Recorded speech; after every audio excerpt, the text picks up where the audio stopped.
Alright, what's up guys? NinjaDeathStrike here, bringing you another Pokemon Showdown match. For both of these battles, I'm going to be up at the top, so this is my team up here, and my opponent is down here. The first match, as you can see, my opponent has a super offensive team. I'm playing fucking Master, which immediately just makes me want to beat him. That is such a douchey name. So hopefully I'm going to be able to win. But yeah, all of his guys are sweepers or damage dealers. He has no walls. And that means that the key to victory is going to be trying to prevent them from setting up. Bisharp can set up Swords Dances, Raikou can set up Calm Minds, Kingdra can set up Dragon Dances, and the other guys kind of just deal damage generally. Victini and Minechow can be scarfed, and then Togekiss is just fucking annoying. So the main threat from his team is going to be Raikou. My team definitely has a lightning type weakness. Both Raikou and Zapdos tend to give it a lot of problems because they hit almost everything super effectively, and I don't have a really solid way to deal with them. So I'm kind of just going to have to play around that Raikou as best I can. Everything else shouldn't be too bad, again, provided I can figure out what's choiced and not let him set up, which I should be able to do since I do have two phasers on this team. Both Blastoise and Rhyperior can get rid of things trying to set up, so that's going to be pretty helpful. Anyhow, let's get into the match. We are both going to lead with Minechow. I decided to go for a fake out. If he's scarfed, I will get the damage. If he's not, it'll be a speed tie. It turns out it is a speed tie, and at least now I know that it's not scarfed, so that is helpful information. And with Regenerator, it's not going to be that big of a deal to take the damage. So that Zen Headbutt from Victini does a freaking ton. So I actually thought it was banded, but then he outspeeds Pop-Tarts as well, which means he's scarfed. Luckily he got min damage, so I am able to survive and U-turn out, or Volt Switch out, end up in Big Fugly. I take a high jump kick thanks to Solid Rock, and then just take out that Minechow with an Earthquake. There's no way that thing could survive. Raikou comes in. I was expecting Hidden Power here, but it actually goes for Aura Sphere, which means it's got to be Rash-natured. My Minechow lives it, and I'm able to get a little bit of damage in with Fake Out, but now things are just going to start dying. Takes out Crobat on a bad switch, and it does over half to Roly-Poly the Shaman. I'm not sure what item it has. I want to say maybe Expert Belt, because it's not taking Life Orb damage, but those attacks are still doing a freaking ton of damage. But anyhow, I am eventually able to just kill it after it runs through a couple of my guys, but it puts me in a pretty bad spot.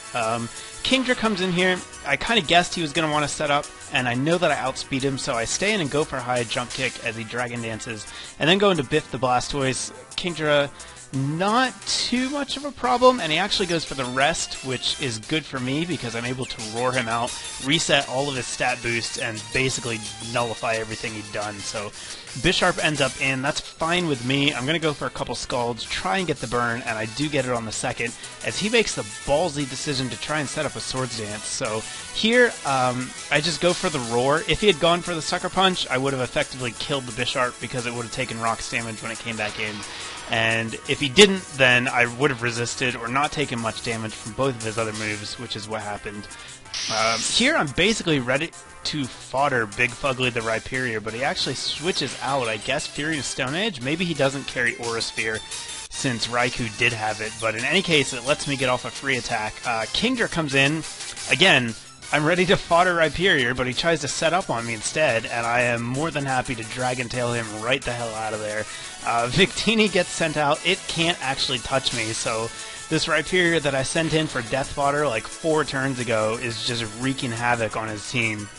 He finally decides not to try and set up and go for the waterfall there, but the damage is already done, and at this point, my team's just going to run through him. Pop-Tarts, the Rotom, would pretty easily take out the rest of his team, so that's going to be that. The next match is a bit longer because my opponent has an incredibly stally team. That's always fun. Let's look at it. He's got Nidoking for damage and Ambipom probably as a lead, and the rest of his guys are walls, so that's cool.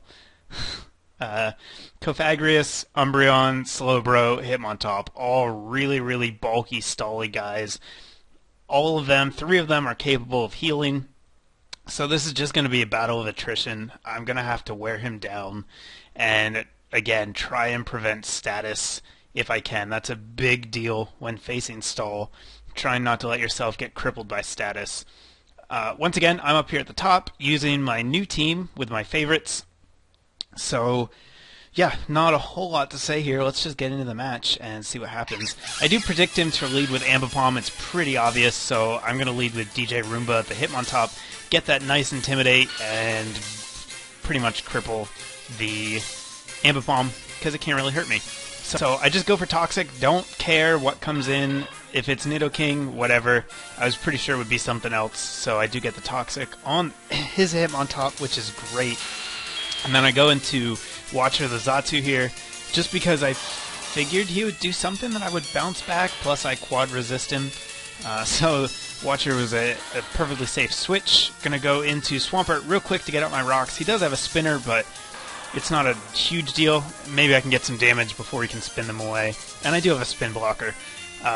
Now, he shows me that he actually has a Calm Mind Slowbro, which is a bit problematic. I was not expecting that. So I actually have to make a double switch while I let him set up and then roar him out. And Buddy takes a pretty hefty hit there. Now, I don't predict him to go for Rapid Spin right away. Actually go into Watcher to block the Foresight and then U-turn out. And now I'm able to block the spin with Candlejack. So that was a really nifty play that totally screwed him over and got Candlejack in free of charge. Go for the Shadow Ball here. You know, it was the best choice.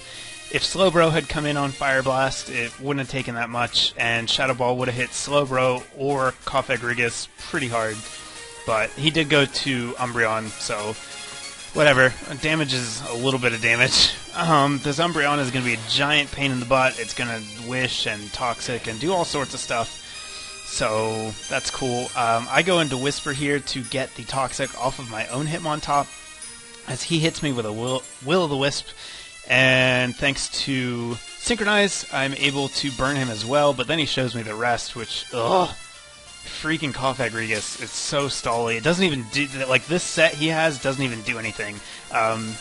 It just stalls. So he's going to hit the Will-O-The-Wisp through the sleep, forcing me to Heal Bell again.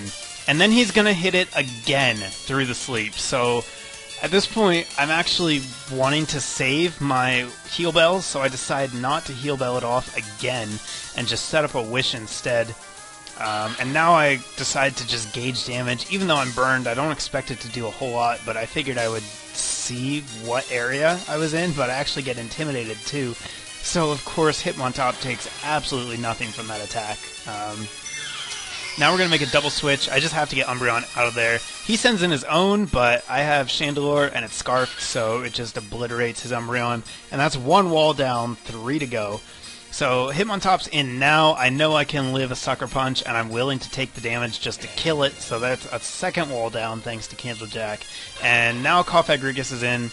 I know that a Fire Blast won't kill it, so I'm going to have to switch out. I go into Watcher because if he goes for the Will-O-Wisp, I'm going to bounce it back. And he can't really hurt me. I have Roost. Even though he has Hex, he can't burn me.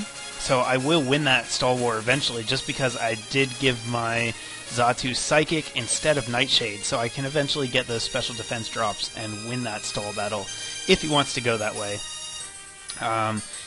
Now Umbreon is going to be out, and I don't like that, so I'm going to switch back into Watcher. I actually got bounced by a red card there, which I was not expecting at all, and you know, I probably could have gone into Raikou at this point, but I just knew that Watcher was a 100% safe bet against this Koffegrigus.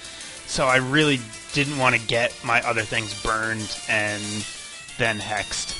And I finally get that special defense drop I was looking for. That is going to force him to switch out. Just going to go for the Psychic again. Don't care what comes in. I want damage. I actually get a crit on the Slowbro, which does quite a bit. And then I am able to U-turn out into Buddy, knowing that he's going to set up. And now that he's only at +1, it's not going to hurt as badly. Still kind of hurts. Buddy is not going to be able to take too many more of those, but at least I get it out of there again.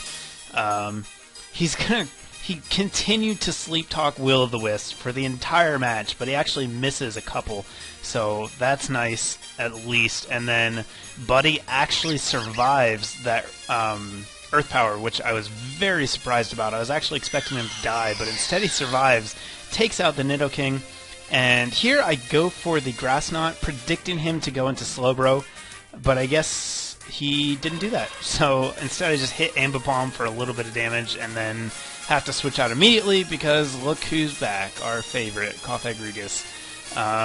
It's finally worn down to the point where I can kill it. I have kind of forced it out before he could wake up, so he wasn't able to get the rest, and on turn 40, I finally take it down. Slowbro comes in here, that's fine. If he wants to set up now, I can just U-turn out into Thunderhead the Raikou, and at this point, he is screwed. Slowbro is not going to survive a Choice Specs Thunderbolt, even at +1.